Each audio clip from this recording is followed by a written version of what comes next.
Hey y'all, hey, it's Cariella back with another video. I know I haven't been making videos lately, but I've been working on other avenues, and I realized I want to take my channel in a different direction because I don't necessarily want my channel to be based off of like the drama and the trauma in my life. I more so want to base my channel off my talents, things I'm good at, what I like to do, you know, like positive things. I don't want to come, like, for instance, I don't want to come to my channel and over time it starts to become draining or exhausting, making my channel about my trauma, because after a while that gets draining. Why every time I come over here the police be driving by? Like, anyway, yeah, but I'm still gonna have my motivational talks, and I'm still gonna like shine light on different topics. I just want to not make the topics about things that I am either working through or traumatized by currently. Because sometimes it'd be like, damn, I'm kind of going through this shit today, and then, you know, as time go on, you might think of it in a different way, a different light, and then you just, you know, I just want to deal with my drama and traumas personally, basically. But this is going to be a quick video, and this video is going to be about the pickmesha culture. Dun, dun, dun.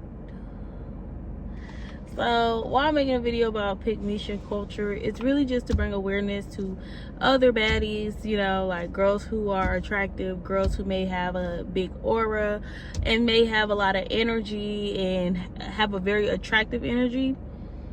The pickmesha culture will try to latch onto you, and why I'm even bringing this up is because I've been seeing it a lot in the media about pickmeshas, or girls who are just kind of like jealous type of females, or they so desperately want a man to pick them that they're like projecting negativity onto their friends. Or the girl that recently went viral when she was in the car with her homegirl, and her homegirl was like going off on her about her clothes, telling her like, oh, you shouldn't wear this, it's my birthday, why are you looking better than me, my man looking at you, da da da. And I'm like, that's a prime example of a pickmesha.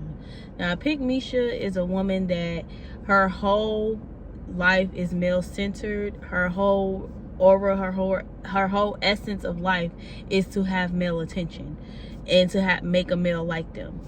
Now, I ain't gonna lie, you know, women, we always go through that period of time where we may go through that, and we may feel like, you know, we want male attention, so we might be drawn to that and doing things to make males like us. But after a while, and as you mature, you realize that that's not really, it's not a win. It's really a L, because you're basically just saying, hey, I could be your punching bag.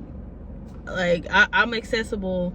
Yay, every time you hit me up, my leg's gonna go wide open because I want you to be my man. Like, that's pretty much how it is, how it comes off in the type of energy a pickmesha really has towards men. And that's why, you know, men may pick them, but they don't be picked for long. They're really just a placeholder until the woman they actually want to date come around. And why they are dangerous to spiritual girls, to positive girls, to girls who just got things going for themselves, is because their sole objective is to tear you down. Their sole objective is to come around you, morph into you, be able to pick up bits and pieces of your personality, then bring it to a man to attract that man to who you are. But really, they're using your personality to attract these toxic, negative men. Because usually toxic men like pickmeshas, because, you know, that's what they're looking for. They're looking for something to control. And narcissists like them too. But if a pickmesha can morph her energy to come off like positive and vibrant, and, oh, my life is so good, you know, like rainbows, raisins, and daisies and shit, then that can attract a man for them. So that's usually the personality they try to portray. And I've witnessed this with a few different friends, and I never could quite place what that was. You know, like, you know how you kind of, when I first went on my spiritual journey and I was on a positive kick, and I had a friend, and then she started to say like, how can I put this? She started to be one of them females that was, I'm so positive and I'm so happy and life is so good and sunshine and daisies. And I'm just kind of looking at her like, even though I'm a spiritualist at that point, I was still looking side-eyeing her ass, because I'm just kind of like, that's not really what spirituality is about. Spirituality has a lot of different shades and sides to it. It's ugly, it's emotional, it's hard. It does have a positive, like, it makes you a more positive person once you get to a certain level, but you got to go through the mud first. You got to get drugged a couple times and go through the ugly stages of it to get to the other side, which at that point I wasn't even fully, I was still getting drugged through the mud, so I wasn't even understanding where this positive thing was coming from. Like, I was working on being more positive, but I was still fighting my own demons that at that point we was like in the battlefield. So I really wasn't understanding that from her. And then later on down the line, I start to notice where it was like, when I was suggesting spiritual practice, like to better yourself, like nothing crazy, like no candles or anything, or nothing like, you know, nothing involving the arts, more so just your inner self. When I was suggesting the shadow work and the spirituality and the clearing of the mind, the meditation, she always wants to do the opposite of anything I tell her to do or I suggest. So I learned to stop suggesting shit, because I'm like, you're not really looking for a suggestion, you're looking for a personality to morph into to attract men. That's all it is. Because you don't want to do the nitty gritty work. You don't want to do the hard, ugly work of what I had to do to get here. You want to be able to pick some of my energy up where you can go and put a bow on it and bring it to a man who really just want to siphon energy. So instead of him siphoning your energy, because you probably don't have much, you bring him mine. So now you got to keep the friendship open and keep being my friend, even if at the point you get to a point where you do not like me, because usually that's what happens. Pickmeshas are insecure, so they get to a point where they do not like you, but they have to keep you around because they need to keep that door open to siphon energy from you to bring to the man. So you constantly, when they have relationship problems, they're constantly bringing them to you. They're constantly consulting you. They're constantly confiding in you and telling you about what this man is doing and how it's draining them and how they're so depressed. But they have no intentions on leaving him.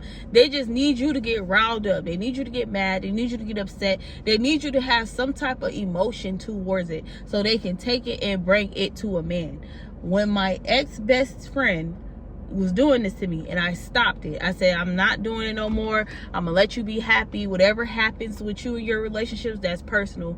You know, I'm just not gonna be involved because I have other things I could work on, and me focusing on your relationships is not helping me at this point in my life. Like, you're bringing me more stress and you're messing up my mood. So once I stopped doing that, and then once, as time goes on and you heal and you heal and you heal, you start to look at things from a different perspective. So now that my perspective has changed and it's not so much anger and kind of like hate towards her for abandoning our friendship and being okay with that, I start to realize that this was never a real friendship.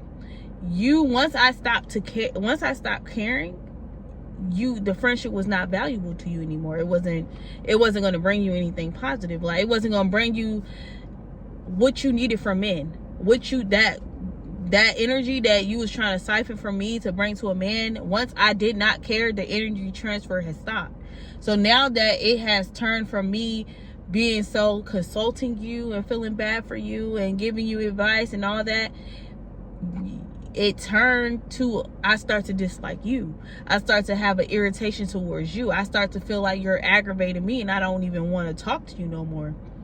So then, even with that, now you don't really want to be my friend and you're keeping a distance and you're making sure you're not showing up for me. You're doing little petty, messy things.